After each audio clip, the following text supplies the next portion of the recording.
America అధ్యక్షుడు Trump డిఫెన్స్లోకి నెట్టివేయబడ్డారా? యుద్ధంలో Trump ఒంటరిగా మారుతున్నారా అంటే అవునని అనిపిస్తుంది. యుఎస్కు ఏమాత్రం నాటో దేశాలు సహకరించడం లేదు. యుద్ధంతో ప్రపంచమంతా ఆయిల్ సంక్షోభం ఏర్పడుతోంది. దాంతో యుద్ధంపై ట్రంప్ దిగొస్తున్నారు. నెమ్మదిగా స్వరం మారుస్తున్నారు అమెరికన్ ప్రెసిడెంట్. ఇరాన్తో చర్చలకు సిద్ధమంటూ స్వయంగా ప్రకటించారు.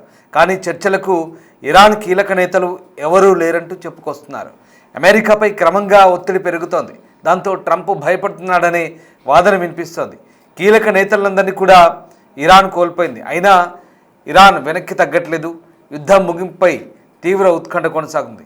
ఈ నేపథ్యంలో అమెరికా ఇజ్రాయెల్కు ధీటుగా ఇరాన్ బదిలిస్తోంది. కానీ ఇరాన్తో చర్చలకు ట్రంప్ మొగ్గు చూపుతున్నారు. తాజాగా అమెరికా ఇరాన్తో చర్చలు జరపాలంటూ కోరుకుంటుందని ట్రంప్ వ్యాఖ్యానించారు. కానీ వారి నాయకులు అందరూ చనిపోయారని మాట్లాడేందుకు ఎవరూ లేరంటూ ట్రంప్ వ్యాఖ్యానిస్తున్నారు. యుద్ధంలో అమెరికాకు ప్రపంచ దేశాలు సహకరించలేదు. హర్ముజ్ జలసంధి స్వాధీనానికి సహకరించాలంటూ ట్రంప్ రిక్వెస్ట్ను నాటో దేశాలు పట్టించుకోలేదు. మరోవైపు ప్రపంచవ్యాప్తంగా చమురు సమస్య తీవ్రమవుతుంది. దీంతో అమెరికా అధ్యక్షుడు ట్రంప్ డిఫెన్స్లో పడ్డారు. ఎటువైపు నుంచి సహకారం అందకపోవడం, ఇరాన్ నుంచి కూడా చర్చల ప్రతిపాదన లేకపోవడంతో స్వయంగా అమెరికన్ ప్రెసిడెంటే చర్చలపై వ్యాఖ్యలు మొదలుపెట్టారు. మరోవైపు యుద్ధం మొదలైనప్పటి నుంచే అమెరికాకు ఇరాన్ వార్నింగ్ ఇస్తోంది.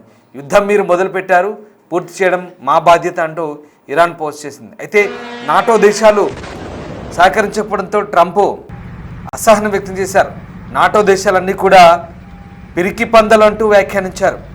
నాటో దేశాలను పిరికి పందలతో పోల్చాడు డొనాల్డ్ ట్రంప్. ఈ నేపథ్యంలో ఒకసారిగా నాటో దేశాలన్నీ కూడా యుద్ధంలో పూర్తి స్థాయిలో దిగేందుకు నిరాకరించడంతో ట్రంప్ ఈ తీవ్రమైన పదజాలను ఉపయోగించారు. దీంతో ప్రస్తుతం నాటో దేశాలను తూర్పారబడుతున్నాడు ట్రంప్. ఒకసారి ట్రంప్ ఏమన్నారు చూద్దాం.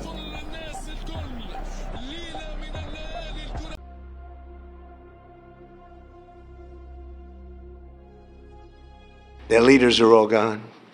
The next set of leaders are all gone. And the next set of leaders are mostly gone.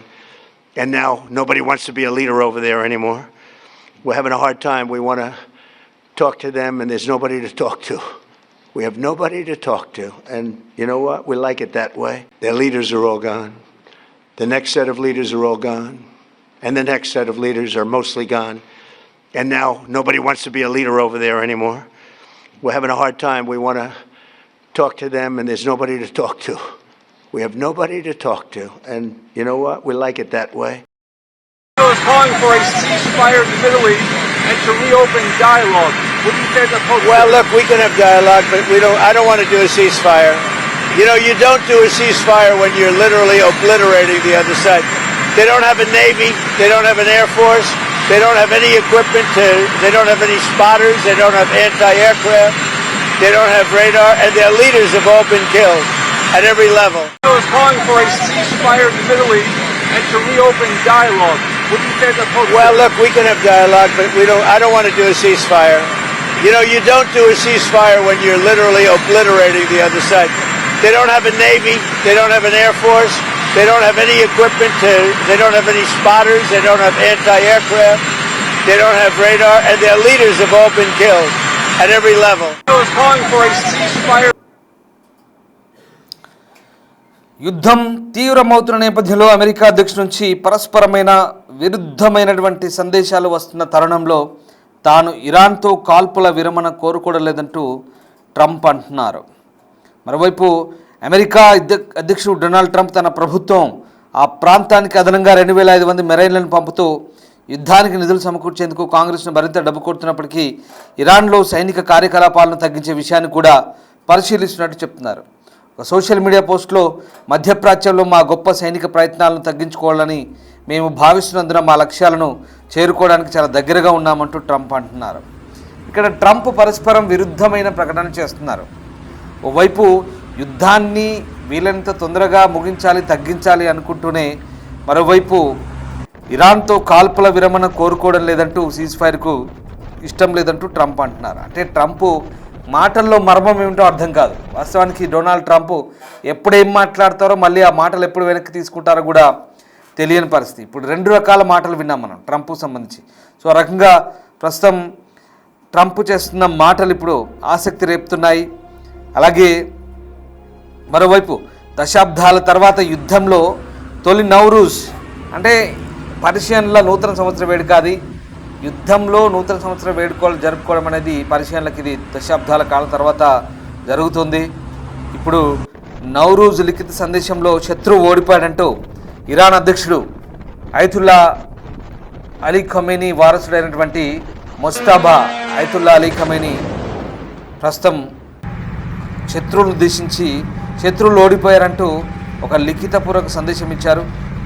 మరోవైపు ఇటు నాటో దేశాలను కోవర్డ్స్ అంటున్నారు ట్రంప్. తనతో కలిసి రాకపోతే పిరికి పందల్లారా, మీరు పనికి మాలిన వెదవల్లారా అన్నట్టుగా మాట్లాడుతున్నారు.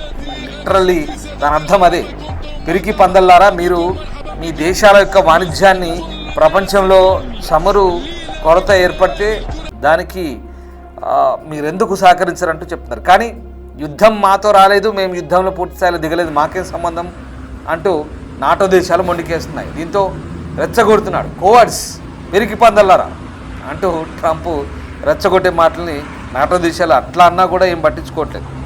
సో అది పరిస్థితి.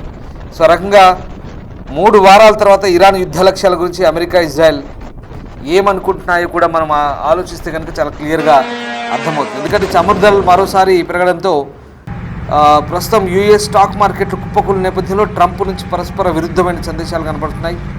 ఆ రకంగా ప్రస్తుతం ఇంధన ధరల అదుపులోకి తీసుకోవడం లక్ష్యంగా ఇప్పటికే నౌకల్లో లోడ్ చేయబడిన ఇరాన్ చమురుపై ఆంక్షలు ఎత్తివేసినట్లుగా ప్రభుత్వం ప్రకటించింది. సో ట్రంప్ సందేశం వెలువడిన కొద్దిసేపటికే White House press secretary Karoline Leavitt ఈ లక్ష్యాన్ని సాధించడానికి సుమారు 4-6 వారాలు పడుతుందంటూ ప్రెసిడెంట్ అలాగే పెంటగాన్ అంచనా వేస్తున్నాయని పోస్టులో చెప్తున్నారు. సో మొదటిసారి అంటే ఈ ట్రంప్ యుద్ధాన్ని తగ్గించుకోవచ్చు అంటూ స్టేట్మెంట్ గతంలో కూడా ఇచ్చాడు, ఇప్పుడు మళ్ళీ ఇస్తాడు అన్నమాట.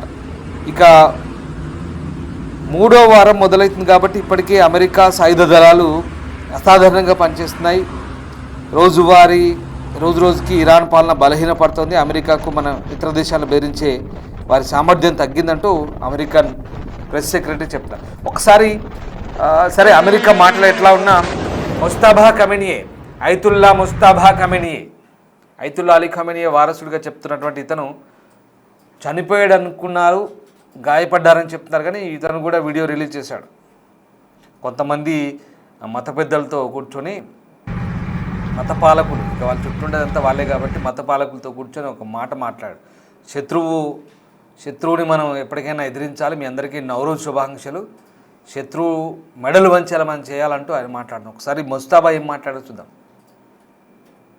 در حال حاضر در اثر وحدت عجیبی که بین شما هموطنان با همه تفاوت خواستگاه‌های مذهبی، فکری، فرهنگی و سیاسی ایجاد شده، در دشمن شکستگی به وجود آمده است. در حال حاضر در اثر وحدت عجیبی که بین شما هموطنان با همه تفاوت خواستگاه‌های مذهبی، فکری، فرهنگی و سیاسی ایجاد شده، در دشمن شکستگی به وجود آمده است. در حال حاضر در اثر وحدت عجیبی که بین شما هموطنان با همه تفاوت خواستگاه‌های مذهبی، فکری، فرهنگی و سیاسی ایجاد شده، در دشمن شکستگی به وجود آمده است. در حال حاضر در اثر وحدت عجیبی که بین شما هموطنان با همه تفاوت خواستگاه‌های مذهبی، فکری، فرهنگی و سیاسی ایجاد شده، در సో ఇది ముస్తాబా చెప్తుంది ఏంటంటే శత్రువు ఓడిపోయాడు ఆల్రెడీ అంటే ముస్తాబా చెప్తున్నాడు.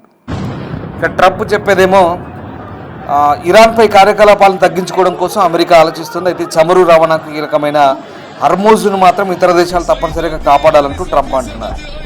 అమెరికా తన దురాక్రమణను ఆపడానికి సిద్ధంగా ఉన్నట్లు కనిపించట్లేదంటూ ఇరాన్ విదేశాంగ మంత్రి అబ్బాస్ అరాక్చి అంటున్నారు. అలాగే నతాంజ్ అణుక్షేత్రాన్ని మరోసారి లక్ష్యంగా చేసుకున్నారంటూ ఆయన విమర్శించారు. సో ఇరాన్ డిగో గార్సియాపై 2వ బాలిస్టిక్ క్షిపణులు ప్రయోగించిందని, అయితే వాటిలో ఏది చాగోస్ దీవుల్లో అమెరికా, యూకే సంయుక్త స్థావరాన్ని తాకలేదంటూ అమెరికా మీడియా నివేదిస్తుంది. డిగో గార్సియా అనే దీవుల్ని 4000 కిలోమీటర్ల దూరం పోయి వీళ్ళ మిసైల్స్ అటాక్ చేసినట్టుగా వార్తలు కూడా వస్తున్నాయి. సో ఈ నేపథ్యంలో ప్రస్తుతం ఇది కూడా ఒక హాట్ టాపిక్గా మారుతుంది. ఇప్పుడు ఇంధన ధరల యొక్క యుద్ధం కొనసాగుతున్న నేపథ్యంలో వాటి ప్రభావాన్ని అరికట్టడానికి సముద్రంలో నిలిచిపోయిన ఇరాన్ చమురుపై ఆంక్షలను తాత్కాలికంగా ఎత్తివేస్తున్నట్టుగా అమెరికా చెప్తోంది. మరోవైపు రాత్రికి రాత్రి టెహ్రాన్ అలాగే బీరూట్లపై కొత్తగా ఇజ్రాయెల్ దాడులు చేస్తోంది. తాము డ్రోన్లు, క్షిపణులు అడ్డుకున్నామని సౌదీ అరేబియా, కువైట్, ఇజ్రాయెల్ దేశాలు ఇరాన్కు సంబంధించినటువంటి మిసైల్ విషయంలో వాళ్ళు స్టేట్మెంట్ ఇస్తారు. సో యుద్ధం 4వ వారానికి చేరుకుంటున్న తరుణంలో గల్ఫ్ ప్రాంతం అంతా కూడా సంధి దశలో ఉందంటూ ప్రస్తుతం వార్తలు అయితే వస్తున్నాయి. సో మొత్తం మీద ప్రస్తుతం ఉన్నటువంటి పరిస్థితుల్లో ఇటు అమెరికా అధ్యక్షుడు రకరకాల మాటలు మాట్లాడుతున్నారు. ఒకసారేమో ఖచ్చితంగా యుద్ధాన్ని సైనిక చర్యలు తగ్గించుకుంటామంటూ ఒకసారి చెప్తూనే మరోవైపు ఇక తాము ఇరాన్తో కాల్పుల విరమణ కోరుకోవడం లేదంటూ మరోసారి చెప్తున్నారు. సో మరి ఈ ట్రంప్ ఎప్పుడేం మాట్లాడతాడో ఎవరికి తెలియదు. ఎందుకంటే ఇక్కడ విమర్శలు వస్తున్నాయి. ప్రధానంగా వీళ్ళు యుద్ధం మొదలుపెట్టారు, కానీ ఇక్కడ చమురు ధరలు పెరగడంతో మిగతా ప్రపంచమంతా కూడా ద్రవ్యోల్బణము, అలాగే చమురు ధరల పెరుగుదల, ఆర్థిక సంక్షోభం ప్రారంభమవుతుంది. ఇది కనుక ముదిరితే చాలా దారుణంగా ఉంటుంది పరిస్థితి. సో దాంతో ఒత్తిడి పెరుగుతుంది.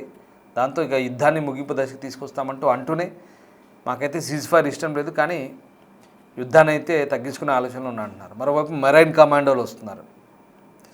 ఏంటో ట్రంప్ వైఖరి ఏంటో అది అర్థం కాని పరిస్థితి. సో ఇది సిచ్యువేషన్. ఇరాన్ మాత్రం ప్రతీకార దాడులు చేస్తూనే ఉంది.